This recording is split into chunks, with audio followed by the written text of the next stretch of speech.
Hello दोस्तों, आप लोग कैसे हैं। मैं आपका अपना सिंह करुण सर और मेरा यूट्यूब चैनल सिंह करुण क्लासेज में आपका स्वागत है।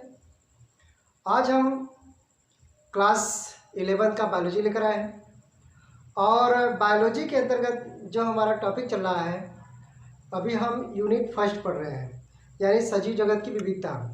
और सजीव जगत की विविधता के अंतर्गत जो यूनिट फर्स्ट के अंतर्गत इकाई फर्स्ट के अंतर्गत हम पढ़ रहे हैं पहला चैप्टर अध्याय फर्स्ट, जिसको हम पढ़ रहे हैं सजीव जगत। ठीक है, तो सजीव जगत के बारे में हम अध्ययन कर रहे हैं और इसके अंतर्गत आज हमारा सेकेंड लेक्चर है। प्रथम लेक्चर में हमने बताया कि सजीव क्या होते हैं और वह किस प्रकार डाइवर्स मतलब विविधता उत्पन्न करते हैं, और हम सजीव के बारे में अध्ययन किए हैं कि सजीव किसे कहते हैं। क्योंकि अगर जो सजीव है उसमें वृद्धि, विकास और प्रतिक्रिया और जीवन की कुछ लक्षण प्रदर्शित करते हैं, उसे हम सजीव कहते हैं।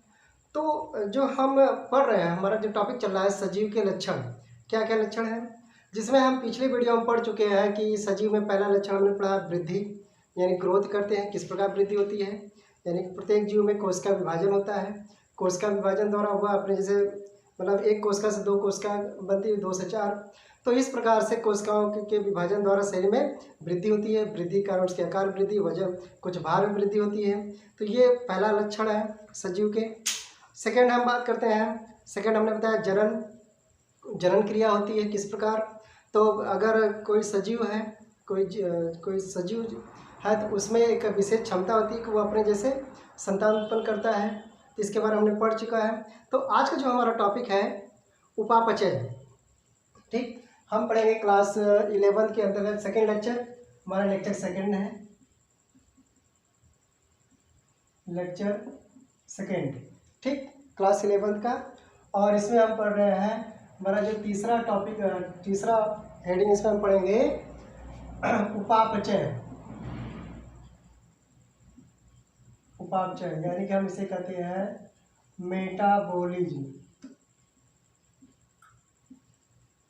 ठीक, उपापचय। तो जैसा कि आप सभी को पता होगा कि प्रत्येक जीवधारी अगर कोई जीव है तो उनमें भरण पोषण की प्रक्रिया होती है। कौन सी प्रक्रिया होती है? भरण पोषण की प्रक्रिया होती है। और इसके द्वारा क्या होता है कि प्रत्येक जीव ऊर्जा प्राप्त करता है, क्योंकि ऊर्जा की आवश्यकता सभी जीवों को होती है, क्योंकि उसे सभी क्रियाओं को करने के लिए किसकी आवश्यकता होती है? ऊर्जा की। ऊर्जा हमें किससे प्राप्त होती है? भोजन से प्राप्त होती है। तो हम ये भोजन जो होते हैं संतुलित आहार के रूप में लेते हैं। तो इसमें जो प्रक्रिया होती है, तो ये जो ऊर्जा होते हैं, जो इन भोजन से जो ऊर्जा प्राप्त होती है, हमें क्या प्राप्त होती है? ऊर्जा। और इस ऊर्जा की कोशिकाओं में होने वाली क्रियाओं और उसके उपयोग करने की क्षमता क्या कहलाती है? उपापचय कहलाती है। तो हम कह सकते हैं कि इसमें हम लिख सकते हैं जीवन के भरण पोषण के लिए ऊर्जा की आवश्यकता होती है। लिख सकते हैं जीवन की भरण पोषण के लिए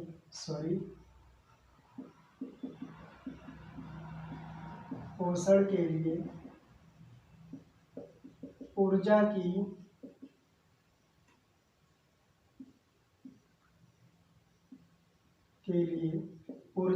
आवश्यकता होती है।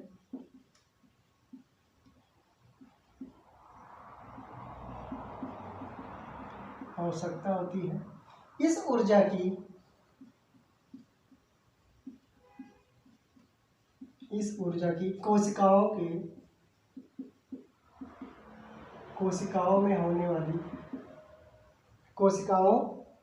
ऊर्जा की कोशिकाओं में होने वाली क्रियाओं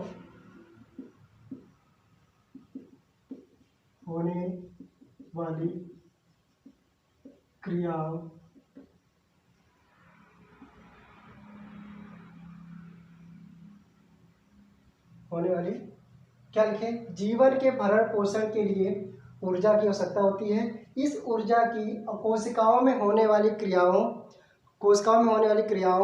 एवं उसके उपयोग करने की क्षमता को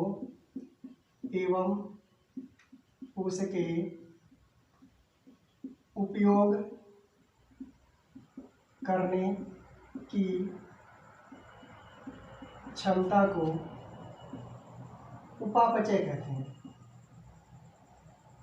या हम कह सकते हो उपयोग करने की क्षमता उपापचय कहलाती है। क्या कहलाती है? उपापचय कहलाती है। ठीक।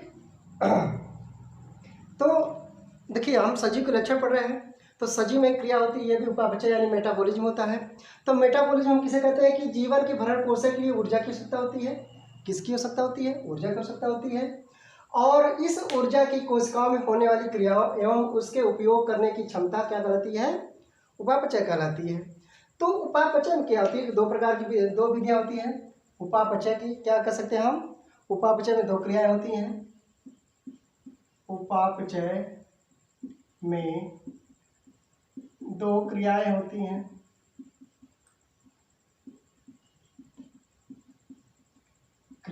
हैं। नंबर फर्स्ट क्या कह सकते हैं हम? उपचय कह सकते हैं। उपचय यानी कि एनाबोलिज्म। ठीक। और सेकंड जो होता है अपचय, यानी इसे हम कह सकते हैं कैटाबोलिज्म। ठीक। यानी कि एनाबोलिज्म और कैटाबोलिज्म। तो हम बात करते हैं, अभी हम एनाबोलिज्म की बात करते हैं। तो एनाबोलिज्म क्या होता है? यह एक संश्लेषणात्मक प्रक्रिया होती है। क्या होती है? संश्लेषणात्मक, यानी हम क्या कर सकते हैं? यह क्या है? यह एक संश्लेषणात्मक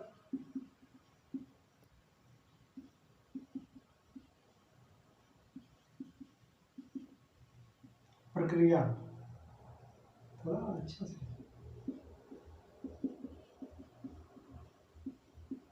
ठीक। तो कौन सी प्रक्रिया होती है? संश्लेषणात्मक प्रक्रिया होती है। यानी हम कह सकते हैं कि इस प्रक्रिया में, लिख सकते हैं कि इस प्रक्रिया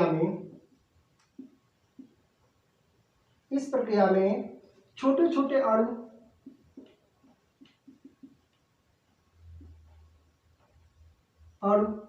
मिलकर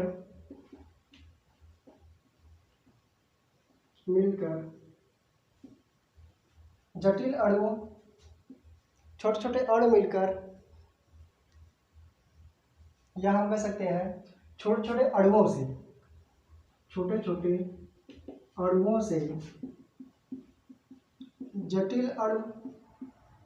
जटिल अणुओं, ठीक, या जटिल पदार्थों का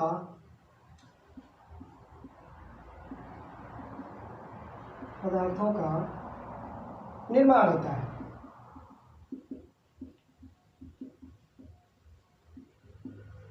ठीक। तो ये जो अपचय प्रक्रिया, यानी कि अपचय प्रक्रिया एनाबोलिज्म, यह एक संश्लेषणात्मक प्रक्रिया होती है। ठीक। तो इस प्रक्रिया में क्या होता है कि इस प्रक्रिया में छोटे छोटे अणुओं से जटिल अणुओं या जटिल पदार्थों का निर्माण होता है। तो इसे हम कहते हैं छोटे छोटे अणु क्या होते हैं? सी हो गया, एच हो गया, ओ हो गया। तो कार्बन, हाइड्रोजन और ऑक्सीजन से मिलकर जटिल अणुओं का निर्माण होता है। जैसे हम कह सकते हैं कि प्रकाश संश्लेषण की प्रक्रिया, हम एग्जाम में लिख सकते हैं, एग्जाम्पल में, कि प्रकाश संश्लेषण की प्रक्रिया में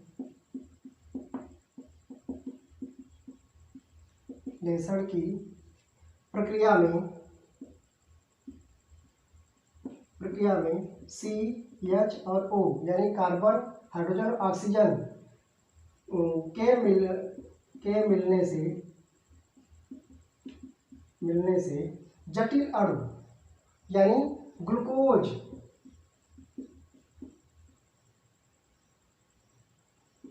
ग्लूकोज का निर्माण होता है। ठीक। तो इसमें क्या होता है कि यह एग्जाम्पल हम क्या करें? प्रकाश संश्लेषण की प्रक्रिया में सी यानी कार्बन, हाइड्रोजन और ऑक्सीजन के मिलने से ग्लूकोज का निर्माण होता है। किसका निर्माण होता है? ग्लूकोज का निर्माण होता है। या हम कह सकते हैं कार्बोहाइड्रेट, ग्लूकोज, या हम कह सकते हैं कार्बोहाइड्रेट का निर्माण होता है। तो सपोज दैट इसमें क्या क्या होता है? प्रकाश संश्लेषण प्रक्रिया में आपको पता है कि जो पौधे होते हैं वो जड़ द्वारा नीचे से, पृथ्वी से जल लेते हैं और वायुमंडल से कार्बन ऑक्साइड, तो 6CO2 प्लस 6H2O। ठीक, ये पौधे लिए और किसकी उपस्थिति में, सूर्य के प्रकाश की उपस्थिति में, सूर्य के प्रकाश में, सूर्य के प्रकाश की उपस्थिति में किसकी सहायता से, क्लोरोफिल की सहायता से, किसकी सहायता से, क्लोरोफिल की सहायता से क्या बनाते हैं ये C6H12O6 प्लस, और क्या बनता है भाई C6H12, क्या बनता है C6, क्या क्या बनता है भाई बताइए, यहाँ से हम थोड़ा सा 12 कर लेते हैं, यानी कि कार्बन डाइऑक्साइड प्लस पानी सूर्य के प्रकाश में क्लोरोफिल की सहायता से क्या क्या बनाते हैं, ग्लूकोज बनाते हैं प्लस जल बनाते हैं प्लस 6H2O प्लस 6O2, ये मुक्त होता है, कार्बन डाइऑक्साइड सॉरी ऑक्सीजन मुक्त होता है। तो यह प्रक्रिया क्या होती है, यानी कि सरल अणुओं से क्या होगा, सरल अणुओं से, इस प्रक्रिया में छोटे छोटे यानी छोटे छोटे अणुओं से जटिल अणुओं का निर्माण होता है, या हम कर सकते हैं सरल अणुओं से, इस प्रक्रिया में सरल, यहाँ लिख सकते हैं हम सरल अणुओं से जटिल अणुओं का या जटिल पदार्थों का निर्माण होता है। यानी कि ये एग्जाम्पल हम क्या दे सकते हैं, प्रकाश संश्लेषण की प्रक्रिया, क्या दे सकते हैं, प्रकाश संश्लेषण में कार्बन के हाइड्रोजन और ऑक्सीजन के मिलने से ग्लूकोज का निर्माण होता है। तो इसमें कार्बन डाइऑक्साइड प्लस H2O पानी और सूर्य के प्रकाश में क्लोरोफिल की सहायता से क्या बनाते हैं, ग्लूकोज बनाते हैं, जल बनाते हैं और ऑक्सीजन का निर्माण होता है। तो ग्लूकोज क्या है, एक जटिल पदार्थ है। तो यह प्रक्रिया क्या कहलाती है, अपचय कहलाती है। क्या यह प्रक्रिया क्या कहलाती है, अपचय कहलाती है। ठीक, तो इसके बाद हम सेकंड की बात करते हैं अपचय की। तो अपचय क्या है, एक विघटनकारी प्रक्रिया है, यह एक विघटनकारी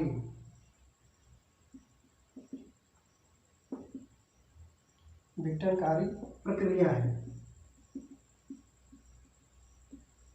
कौन सी प्रक्रिया है, विघटनकारी प्रक्रिया है। यानी हम कह सकते हैं कि इस प्रक्रिया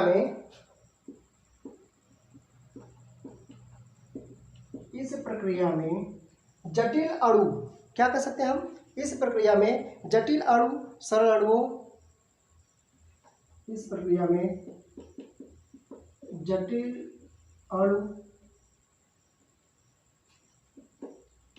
सरल अणुओं में या वह परमाणुओं में टूटते हैं।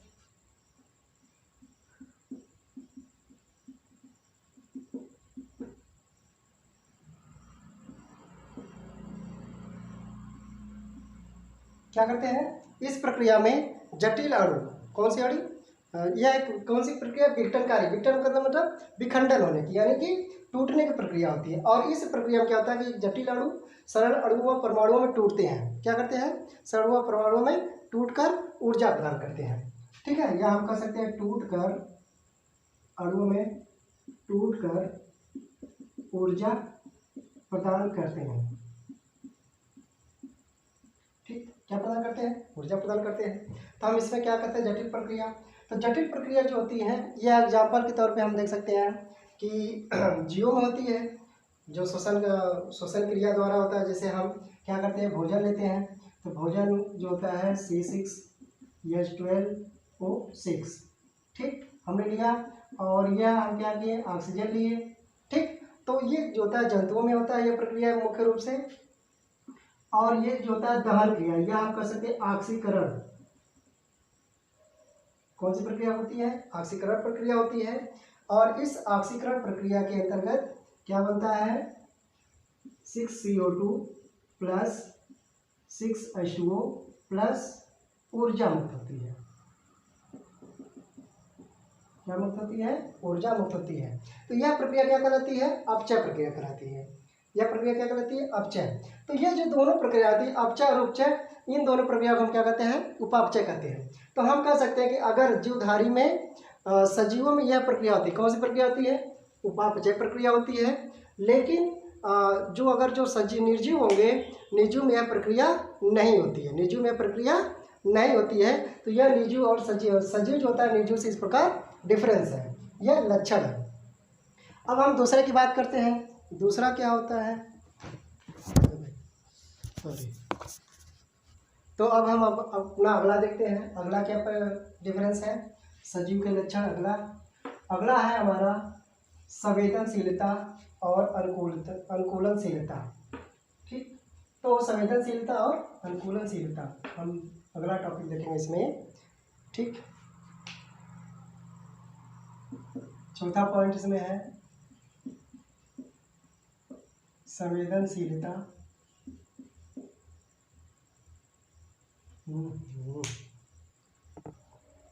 तो दोस्तों अब हमारा अगला है संवेदनशीलता एवं अनुकूलनशीलता, यानी सेंसिबिलिटी एंड एडाप्टेबिलिटी। तो हम देखते हैं इसमें सबसे पहले हम देखते हैं बात संवेदनशीलता की करते हैं। संवेदनशीलता क्या होता है? संवेदनशीलता यानी हम इसे क्या कहते हैं? सेंसिबिलिटी। ठीक, सेंसिबिलिटी क्या होता है कि देखिए इसमें क्या होता है कि जो सभी जीव होते हैं ना, ये अपने चारों तरफ सभी जीव अपने चारों तरफ होने वाले वातावरण के प्रभावों को, या अपने चारों तरफ उसके जैसे सभी जीव के अपने चारों तरफ होने वाले वातावरण में होने वाले परिवर्तन का अनुभव करते हैं। क्या करते हैं? अनुभव, यानी कि संवेदनशीलता करते हैं और उसके अनुसार, ठीक है, उसके अनुसार प्रतिक्रिया प्रदर्शित करते हैं।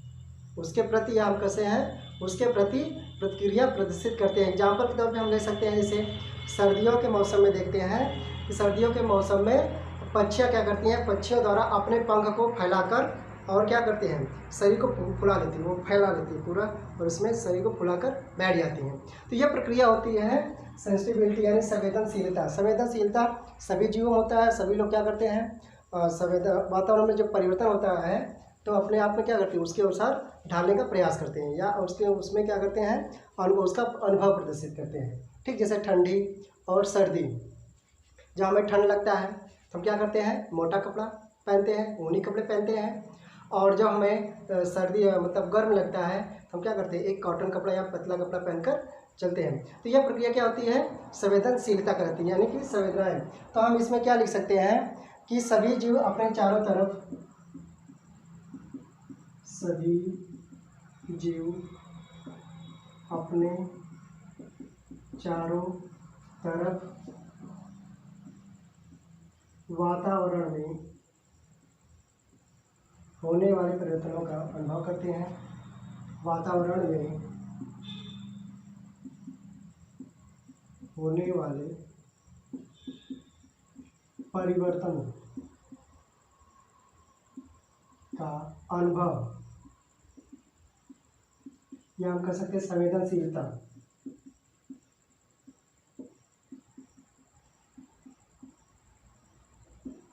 संवेदनशीलता करते हैं। ठीक, क्या करते हैं? संवेदनशीलता कर उसके प्रति, यानी कि हम कह सकते हैं संवेदनशीलता कर उसके प्रति प्रतिक्रिया प्रदर्शित करते हैं। प्रतिक्रिया प्रदर्शित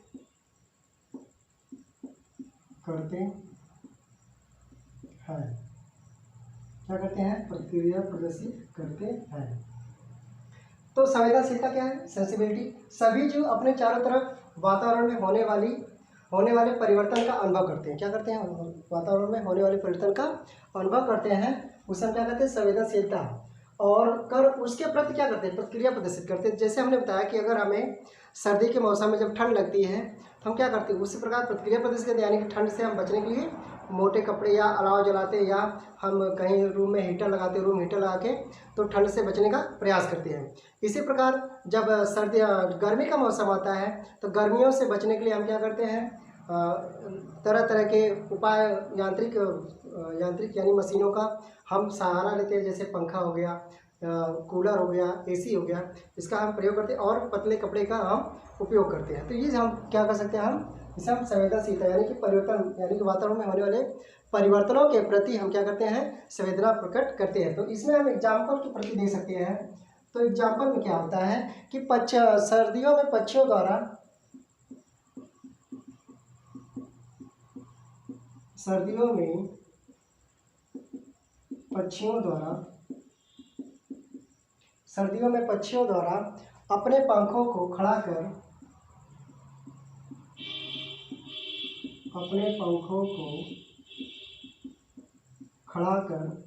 क्या करती हैं, ठंडी से यानी खड़ा कर शरीर को फुला लेते हैं। ठीक, शरीर को फुला लेते हैं, ठीक, जिससे वह ठंडी से बच सके, सर्दी से बच सके। तो ये हो गई संवेदनशीलता यानी सेंसिटिविलिटी। अब हम बात करते हैं दूसरा, हम इसमें बात करते हैं लक्षण जो है सजीवों के, अनुकूलनशीलता।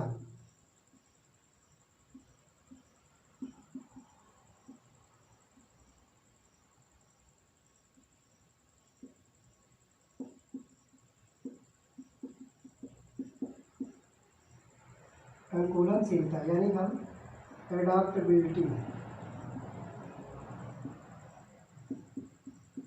ठीक, एडाप्टेबिलिटी। अब इसमें क्या होता है कि सभी जीवधारी क्या करते हैं, वायु वातावरण के अनुसार, सभी जीवधारी इसमें वायु वातावरण के अनुसार स्वयं को ढालते हैं। क्या करते हैं, वायु वातावरण के अनुसार स्वयं को ढालते हैं या अपनी संरचना तथा अपनी क्रियाओं में परिवर्तन करते हैं। अपनी संरचना तथा क्रियाओं में क्या करते हैं, परिवर्तन करते हैं। तो हम इसमें एग्जाम्पल क्या लिख सकते हैं, जैसे आप देखते हैं कि जो गिरगिट होता है, गिरगिट क्या करता है, अपने शत्रुओं से बचने के लिए अपनी त्वचा के रंग में परिवर्तन करता है। किसमें करता है, अपनी त्वचा के रंग में परिवर्तन करते हैं, इसीलिए कहते हैं कि गिरगिट रंग बदलते हैं। तो जो वो जैसा माहौल देखते हैं, जैसा उनमें मतलब जहाँ पे रहते हैं, जिस स्थान पे रहेंगे, उसमें क्या करेंगे, अपने आप को ढालेंगे, अपने आप को परिवर्तित कर लेंगे, अपने त्वचा के रंग को, तो जिससे वो अपने आप को एनिमी से यानी शत्रुओं से बचा सके। तो उसे हम क्या कहते हैं, अनुकूलनशीलता। तो हम यहाँ पे देख सकते हैं कि कह सकते हैं सभी जीव वायु वातावरण के अनुसार, लिख सकते हैं सभी जीव वायु वातावरण के अनुसार,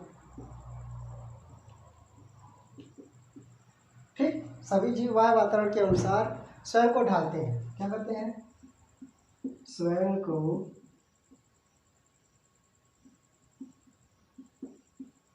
ढालते हैं।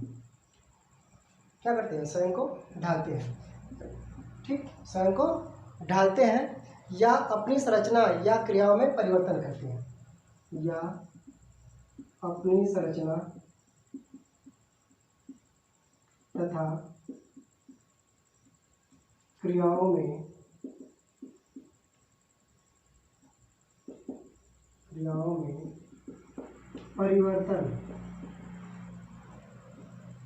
परिवर्तन यानी कि अनुकूलनशीलता। हम क्या कर सकते हैं, परिवर्तन को अनुकूलनशीलता, ठीक, यानी कि सभी जीव क्या करते हैं, वायु वातावरण के अनुसार स्वयं को ढालते हैं या अपनी संरचना या तथा क्रियाओं में परिवर्तन या अनुकूलनशीलता करते हैं, ठीक। यानी कि हम जब पढ़ेंगे डार्विनवाद और डार्विनवाद को जब हम पढ़ेंगे तो इसमें इस चीज़ को बताया गया है, बड़ी बात, कि हम अपने आप को वातावरण में कैसे अनुकूलित करें या हम संवेदनशीलता कैसे प्रदर्शित करते हैं। जब हम जैव विकास को पढ़ाएंगे तो उसमें आपको बड़ी बात से समझाया जाएगा इसमें। तो ये चीज़ होता है कि यह होता है संवेदनशीलता या अनुकूलनशीलता। तो अगर सजीव है, तो यहाँ पे कहने का मतलब है कि हम सजीव के लक्षण पढ़ रहे हैं, तो अगर सजीव है तो सजीव में लक्षण प्रदर्शित होंगे।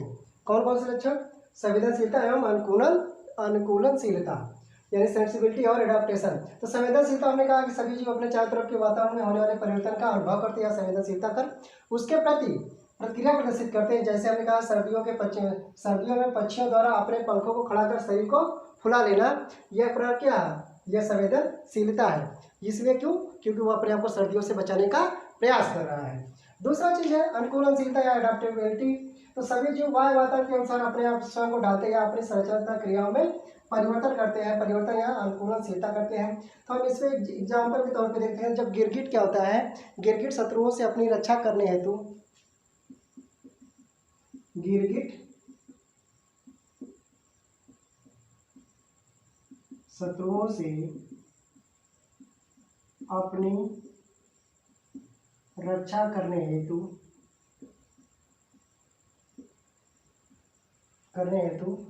त्वचा के रंग में परिवर्तन करता है। क्या करता है? तो गिरगिट तो आप लोग देखे ही होंगे ना। तो क्या करता है कि अपने त्वचा के रंग में परिवर्तन करता है।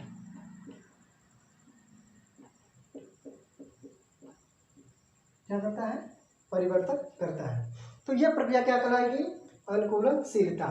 तो इस प्रकार हम कह सकते हैं यह प्रक्रिया किसमें होती है? सजीव में होती है, और निर्जीव में यह प्रक्रिया नहीं होती है। तो इस प्रकार यह सजीव के लक्षण है। ठीक, अब अगला टॉपिक की हम बात करते हैं। अगला टॉपिक है कोशिकीय संगठन। अगला टॉपिक क्या है? कोशिकीय संगठन। तो जैसा कि अभी सभी लोगों को पता होगा कि प्रत्येक जीवधारी का शरीर किससे बना होता है? कोशिकाओं से बना होता है। तो हम लिख सकते हैं पांचवा, कोशिकीय संगठन, यानी हम कह सकते हैं सेलुलर ऑर्गेनाइजेशन।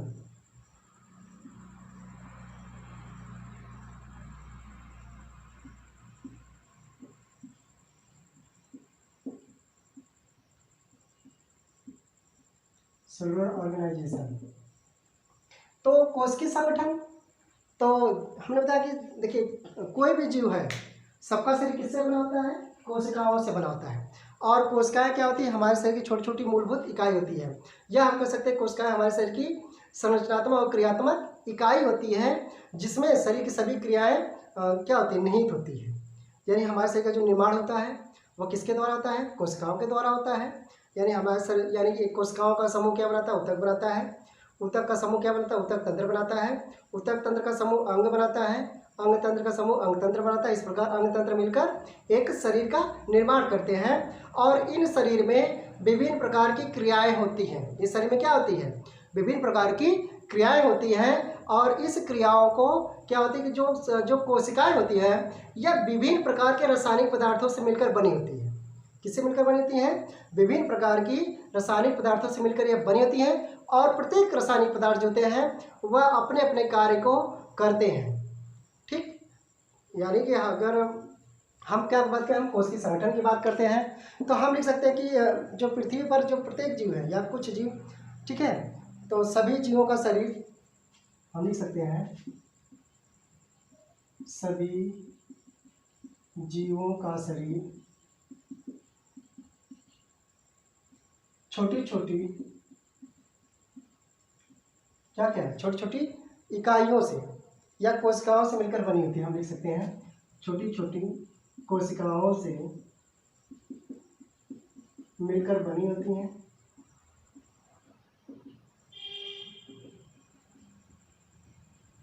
और ये कोशिकाएं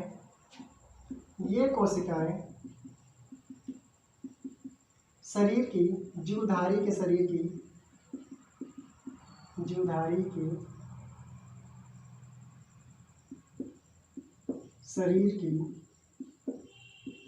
संरचनात्मक एवं क्रियात्मक इकाई होती है।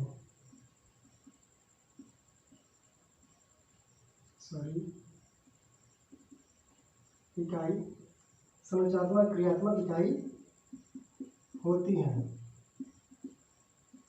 ठीक, तो हमने बताया कि जो प्रत्येक जीव होते हैं इनका शरीर किससे बना होता है? कोशिकाएं। यानी हम कह सकते हैं कोशिकाएं जो होती हैं यह हमारे शरीर की संरचनात्मक और क्रियात्मक इकाई है। यानी कि हमारे शरीर की जो संरचना होती है यह कोशिकाओं के द्वारा होती है। और हमारे शरीर में जो क्रियाएं हो रही हैं, जो क्रियाओं में, जो कोशिकाओं में उपस्थित जो केमिकल होते हैं या जो अंग होते हैं उपस्थित, कोशिकांग जिसे हम कहते हैं, साइटोप्लाज्म, जैसे हम कोशिका के दो भाग मुख्यतः होते हैं, साइटोप्लाज्म और न्यूक्लियोप्लाज्म, यानी कि जिसे हम जीवद्रव्य कहते हैं, यानी प्रोटोप्लाज्म कहते हैं। तो प्रोटोप्लाज्म जो होता है एक तरल कोलादी पदार्थ होता है, और इसमें छोटे छोटे अंग उपस्थित होते हैं मुख्य रूप से, जिसे इसीलिए हमने इसे जो कोशिका, जो जीवद्रव्य को जूलियस हेक्सले ने कहा कि जीवद्रव्य जो होते हैं यह जीवन का भौतिक आधार होता है। इसका होता है जीवन का भौतिक आधार होता है, क्योंकि सभी ये जो कोशिका के जो अंग होते हैं वह अपने अपने कार्य को करते हैं। जैसे माइटोकॉन्ड्रिया, गाल्गी का लवक, ठीक है, और राइबोसोम और एक केंद्रक, जो ये सभी आर्गन जो अंग होते हैं, कोशिकांग होते हैं, तो ये अपने अपने कार्य को, क्रियाएं को अपने अपने रूप से करते हैं। तो जिस तरह से हमारे शरीर की जो क्रिया होती है वह संपूर्ण चलती रहती है और हम जीवित रहते हैं। तो हम कह सकते हैं कि कोशिकीय संगठन यानी सभी जीवों का शरीर छोटी छोटी कोशिकाओं से मिलकर बनी होती है। ये कोशिकाएं जीवधारी के शरीर की संरचनात्मक और क्रियात्मक इकाई होती है। या हम कह सकते हैं कि कोशिकाएं अनेक जटिल, और लिख सकते हैं कोशिकाएं अनेक जटिल रासायनिक पदार्थों से मिलकर बनी होती है। रासायनिक पदार्थों से मिलकर बनी होती है।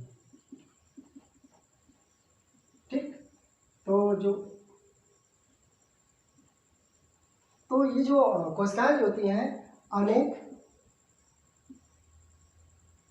क्या लिखता हूँ भाई, अनेक जटिल रासायनिक पदार्थों से मिलकर बनी होती है। तो इस प्रकार अब क्या होता है कि ये जो रासायनिक पदार्थ होते हैं ये अपने अपने कार्य को करते रहते हैं इस प्रकार से। तो और आगे हम लिख सकते हैं कि देखिए, अब देखिए जो होता है कि कोशिकाओं के आधार पर जीव अलग अलग होते हैं। जैसे हम कह सकते हैं एक कोशिकीय जीव,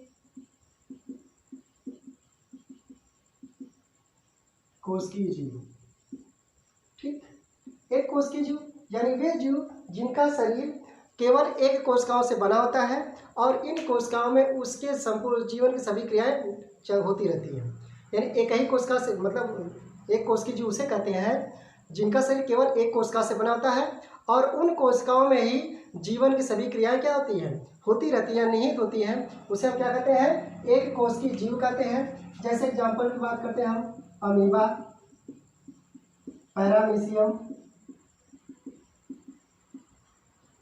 यूग्लिया आदि, ये सब क्या होते हैं, एक कोशिकीय जीव होते हैं। दूसरा बहुकोशिकीय की बात करें हम, बहुकोशिकीय जीव, तो वे जीव जिनका शरीर, ठीक है, कई कोशिकाओं से मिलकर बने होते हैं, करोड़ों लाखों करोड़ कोशिकाओं से मिलकर बनी होती हैं, उन्हें हम बहुकोशिकीय जीव कहते हैं। जैसे इसमें हम बात करते हैं पादप, मछली, मानव आदि, ठीक, ये सब क्या होते हैं, बहुकोशिकीय जीव होते हैं। तो अगर सजीव है तो इस प्रकार उसमें क्रियाएं होती हैं, अगर निर्जीव है तो इसमें ये सब क्रियाएं नहीं होती है। तो इस प्रकार ये कोशिकाओं के सजीव के लक्षण हैं। छठवें की बात करते हैं हम। छठवां हेडिंग क्या है हमारा, आकृति एवं आकार। आकृति एवं आकार किसकी बात करते हैं हम, आकृति एवं आकार की बात करते हैं, यानी shape and size. Shape and size, तो इसमें कह सकते हैं कि भाई देखिए शेप और साइज, कोई भी प्रत्येक जीवधारी का शरीर क्या होता है, निश्चित होता है। उसका आकार और आकृति दोनों के सभी क्या होते हैं, निश्चित होती हैं। कोई भी जीवधारी है, जैसे हम है, एक हम जीवधारी है, मानव है, तो हमारी जो संरचना मार्फोलॉजी है वह आकार की, ये क्या होती है, निश्चित होती है। यानी प्रत्येक मानव के दो आँख होते हैं, नाक होते हैं, मुँह होते हैं, बाल नीचे निकलते हैं, हाथ होते हैं। तो जिस प्रकार के हमारे आर्गन होते हैं वह हमारे तरह हमको, जितने भी मानव होंगे सबका एक जैसे एक निश्चित आकृति होती है। कुत्तों की, जितने भी कुत्ते होंगे उनकी वैरायटी होगी, सबकी एक जैसी आकृति होती है। बिल्ली की, चूहा की और गाय भैंस, जितने भी जीव हैं, प्रत्येक जीवधारी का अपना एक निश्चित आकृति और आकार होता है। तो लेकिन अगर ये भी बात करें हम निर्जीव की, तो निर्जीव की कोई आकृति निश्चित नहीं हो सकती है, हम उसे अपने अनुसार उसे हम परिवर्तित कर सकते हैं। लेकिन अगर सजीव है तो उसकी एक निश्चित आकृति होती है। तो इस प्रकार से हम कह सकते हैं कि सजीवों के जो लक्षण हम इस तरह डिफाइन कर सकते हैं निर्जीव से, और सजीव से इस प्रकार हम लक्षण अलग कर सकते हैं, इसमें हम तुलना कर सकते हैं। इसके बाद हम आज के लिए हम इतना ही। अब कल के लिए हम बताएंगे अन्य जैविक क्रियाएं, जीवों में अन्य जैविक क्रिया, जैसे पोषण हो गया, उत्सर्जन हो गया, परिसंचरण हो गया, श्वसन हो गया। यह क्रियाएं कैसे होती है इसके बारे में हम अगली वीडियो में चर्चा करेंगे, इसके बारे में अगली वीडियो में हम लेकर आएंगे। तब तक के लिए धन्यवाद। आप लोग ये वीडियो अच्छी लगे तो लाइक करें, शेयर करें और सब्सक्राइब करें और अपने दोस्तों तक ये वीडियो को पहुँचाएँ। और मैं प्रयास करूँगा कि आप लोगों को अच्छा से अच्छा मैटर प्रोवाइड कर सकूँ। और आपको देखने के लिए बहुत बहुत धन्यवाद।